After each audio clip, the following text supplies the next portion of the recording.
Cette capsule vous est présentée par Evo Retro, distributeur d'accessoires cool pour gamers et collectionneurs de figurines et de jeux vidéo, ainsi que par la boutique Maixu pour vos peluches et articles décoratifs geek.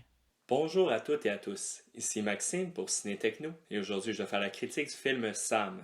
Le film est réalisé par Yann Englund et met en vedette Antoine-Olivier Pilon, Mylène Macaille, Stéphane Rousseau, Milia Corbeil-Gauvreau, Pierre-Yves Cardinal et Marie-France Marcotte. Il est distribué par les films Séville et vous pouvez le voir en salle à partir du 28 juillet 2021. Sam est un jeune nageur qui aspire à se qualifier et se rendre aux prochains Jeux olympiques.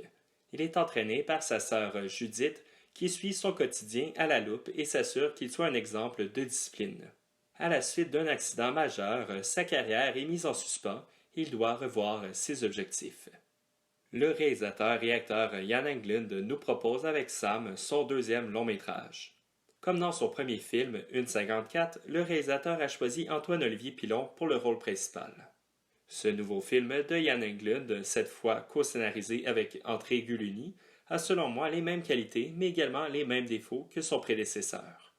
Lors de la conférence de presse à la suite du visionnement du film pour les médias, le réalisateur a clairement exprimé que son plus grand souhait lorsqu'il partage un film est de faire vivre des émotions à son public. Ce vœu est sans contredit aisément réalisé par Sam, un film qu'il décrit comme un thriller psychologique ayant pour porte d'entrée le sport. Sans dire que ce film m'a tenu sur le bout de mon siège du début à la fin, je peux facilement lui accorder qu'il a su me divertir, mais également me surprendre grâce à ses revirements scénaristiques coup de poing. Sam évoque sans grande subtilité la question suivante. Jusqu'où seriez-vous prêt à aller afin de réaliser votre rêve? Une question que pose le réalisateur à son public à travers le récit de son protagoniste. Toutefois, comme ce fut le cas dans une 54, je ne fus pas en mesure de demeurer investi dans cette histoire jusqu'à son dénouement. Sam propose un enchaînement d'événements qui individuellement semblent crédibles, mais semblent trop invraisemblables lorsque formant un tout. Le résultat final m'a semblé un peu trop idéaliste avec des airs d'arranger avec le gars des vues. Il y a plusieurs moments émouvants très bien joués par la distribution où on sent le désir de prendre le spectateur par les tripes. Mais en avançant dans le récit, ces moments sont ressentis comme allant trop loin, avoisinant le mélodrame. À mon avis, le film réussit beaucoup mieux dans son aspect thriller. En effet, à la suite de l'accident, le réalisateur arrive bien à créer une anticipation dans son récit qui tient le public en haleine pendant un bon moment. Une intensité qui n'aurait pas été possible sans la complicité des acteurs à l'écran. On sent d'ailleurs l'expérience de Jan Englund devant la caméra, car il semble déjà maître dans la direction d'acteur. Antoine-Olivier Pilon est entièrement dévoué à son personnage et il tient une autre performance montrant ses grandes habiletés d'acteur. D'ailleurs, tel qu'expliqué par l'acteur en conférence de presse, ce tournage lui a demandé un entraînement intense, devant développer une allure de nageur et maintenir celle-ci lors de l'interruption du tournage suite à la pandémie.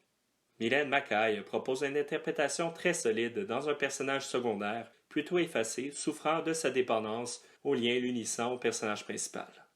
Stéphane Rousseau est très juste dans ce rôle plus dramatique. On se souviendra certainement de la scène où il partage l'écran avec Antoine-Olivier Pilon pour la première fois. Finalement, la jeune Mélia Corbeil-Gauvreau est excellente dans le rôle d'Océane, un personnage autant sincère qu'authentique, présentant une autre facette de la réalité. Comme je l'ai mentionné précédemment, l'aspect thriller psychologique de Sam est certainement un de ses points forts.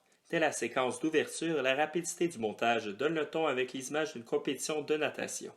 D'ailleurs, bien que le sport ne soit pas le thème central du récit, il est très bien utilisé pour permettre au récit d'avancer.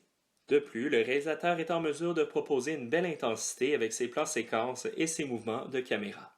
Il ne faudrait pas oublier la musique de Cult Nation qui vient également contribuer à créer ce poids, cette tension dans le récit. Pour conclure ma critique, Sam est un bon film québécois qui a la qualité de s'adresser à un grand public pouvant plaire aux ados, à leurs parents ou même à leurs grands-parents. La surabondance d'invraisemblances laisse sous-entendre un récit tiré par les cheveux, mais le résultat demeure un bon divertissement qui vous fera vivre des émotions. Sam représente certainement une belle occasion d'encourager le cinéma d'ici en salle, sachant d'autant plus que plusieurs séances sont prévues avec des membres de l'équipe du film. C'était Maxime pour Ciné Techno. Merci beaucoup et surtout, bon visionnement.